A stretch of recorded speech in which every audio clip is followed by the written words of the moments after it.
Hey, what's going on, my people? Welcome to episode 155 of the Everyday Missionary Podcast. Yes, that is episode 155.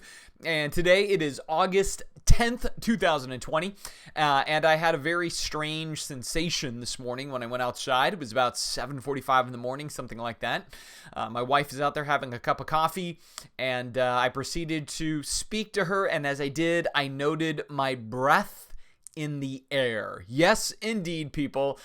Fall is starting to kind of tickle the air right now. It's just letting us know a little bit that it's coming. It's not here yet. It's not complete. It's not a done deal. But I mowed my yard the other day, and there are already some leaves starting to fall out of the trees a little bit. That pre-color dropping out kind of thing. And so it just reminds me that, hey, the summer is coming to a close. The fall is going to come underway. And I know for some of you, you're stoked about that. That's your favorite time of year. I know for others of you, you're already beginning to weep little tears of bitterness that summer's going to come to an end. And for me, I feel a little cheated, honestly. I think with everything related to COVID and close down and all that stuff, I was sort of waiting for things to kind of break into a type of normal. And so I think I was almost just like delaying enjoying summer in any way, going like, okay, we're going to get to that in a little bit. And then pretty soon, summer is starting to draw up the curtains, and winter and fall and all that's going to roll in pretty soon. And I'm like, wow, that just is what it is. But then it also made me flash to what the next handful of months are going to look like for us, not just here in the Pacific Northwest as far as like our school district not going back to school, but certainly also thinking about our society in general as we're going into an election cycle.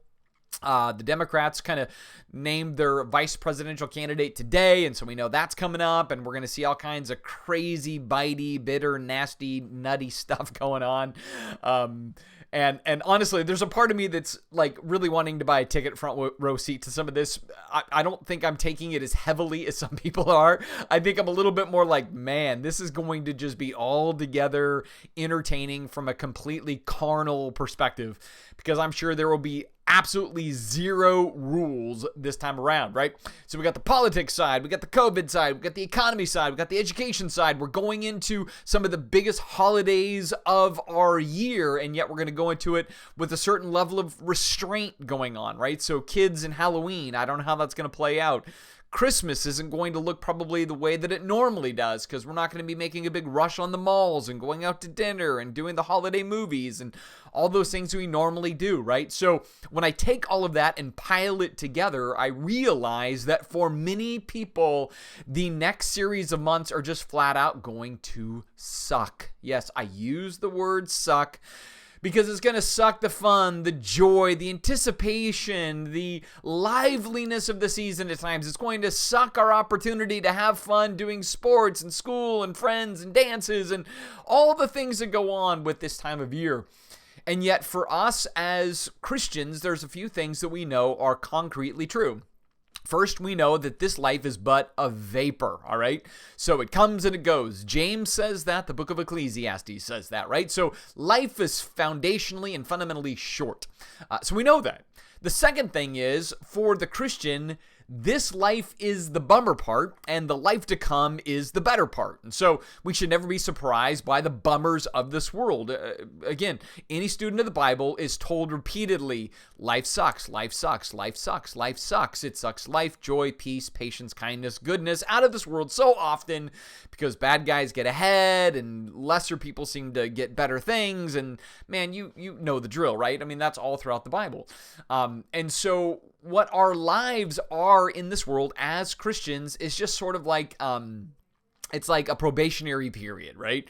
Where we're supposed to display and demonstrate the heart and character of Jesus in a world that is sort of a harsh realm at times, knowing that from that there is reward in the life to come. So everything we do now, today, and here, we are always thinking about what's coming next. We're not trying to figure out how to squeeze out my best life now. Sorry, Joel Osteen. That's not what we're trying to do right now.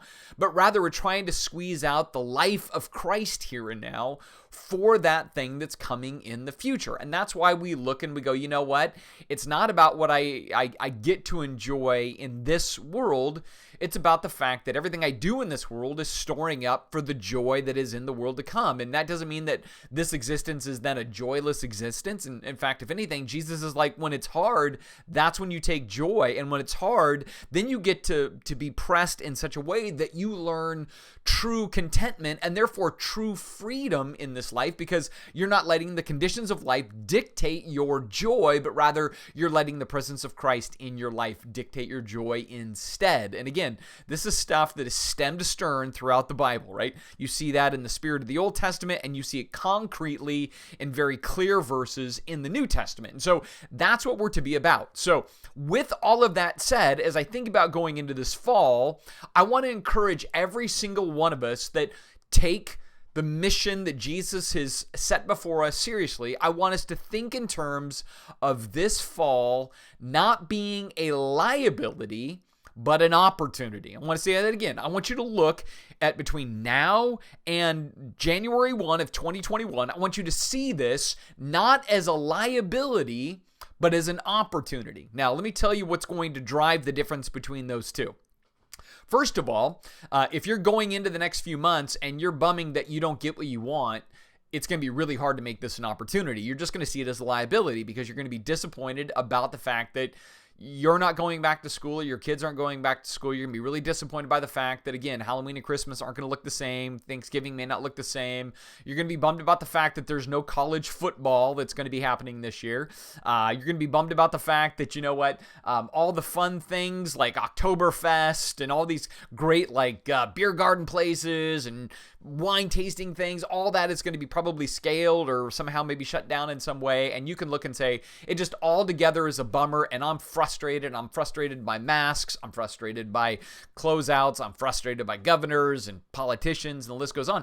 And if you focus on that, you feed on that, then everything's going to be a liability. Everything's just going to be a drag, and your disposition will probably be such that it's all about complaint or dissatisfaction. Maybe there's going to be some grumbling or grudges. You'll wake up every day irritated. You'll catch the news and be frustrated, and then you'll go to bed and you're just going to be on edge going, why do I have to wake up tomorrow, right? Like, that's what's going to happen. But if instead you look at this as an opportunity, then what you do is you say, I'm going to get out of my own skin, my own wants, my own desires, my own interests, and I'm going to go like, how many people don't have what I have going into this time? And what I mean by that is not so much house and car and food and all that stuff. What I mean is how many people don't have Jesus, don't have the assuredness of the life to come, don't have a promise of the Spirit in their lives to bring them joy and peace and patience in hard times. Like, how many people are looking to ground their lives in something, and all of the things that they tend to ground their lives in are failing them right now. And so they're now looking around for something that is true and lasting and concrete and will give them more than this life can give them.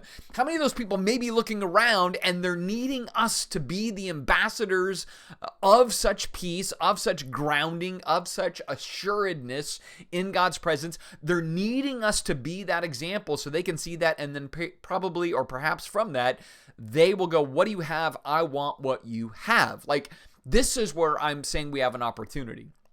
We have an opportunity to show the world like a stability and a sense of peacefulness and just contentedness that's going to feel very elusive for a lot of people perhaps at this time, right? Like, I just can't help but see this as a real right mission field. And I've been saying this some on Sundays, and so I don't think I'm really saying anything super novel or new, but I find sometimes we need to say what we said, and then say it again, right? Like, if we're really going to ground this, and we're really going to get in our noggin this idea that says, you know what, this next 4 or 5 months, man, what a great mission field. Like, I want us to have that attitude. Like, when we talk with friends, we go on social media, we have conversations in the store when we're in line waiting or whatever else we're doing, that what's going to just exude from us, what's going to be kind of the aroma that we put out, as Paul says in 2 Corinthians, is going to be, man, life is good, God is good, I'm at peace,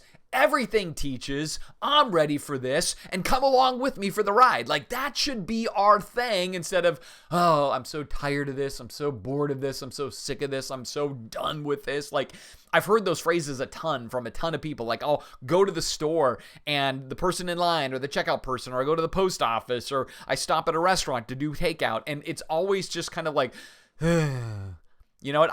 For me, I'm like, I'm tired of, I'm trying to be that guy that rolls in like, no, man, you know what? All things being equal, we got it good right now. We got it good. We got it great. And then I want people to be like, what's that dude talking about? What sauce is he on today? Because he seems so upbeat.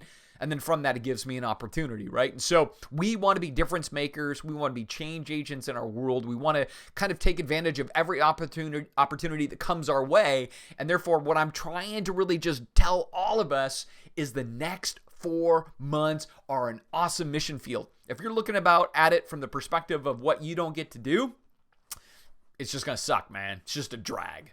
But if you're going, whew, I've been looking for a chance to share Jesus with my world, then this is your window, my friends. It is your window. In fact, I think about Paul in Colossians chapter 4, right? He's just wrapping up the letter there, and he's saying, hey, here's how you guys can pray for me.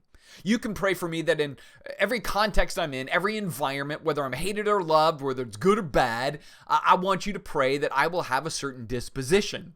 And he says ultimately that he would walk in wisdom toward outsiders, making the best use of his time. And then he tells them to do the same thing. Let your speech always be gracious, seasoned with salt, so that you may know how you ought to answer each person.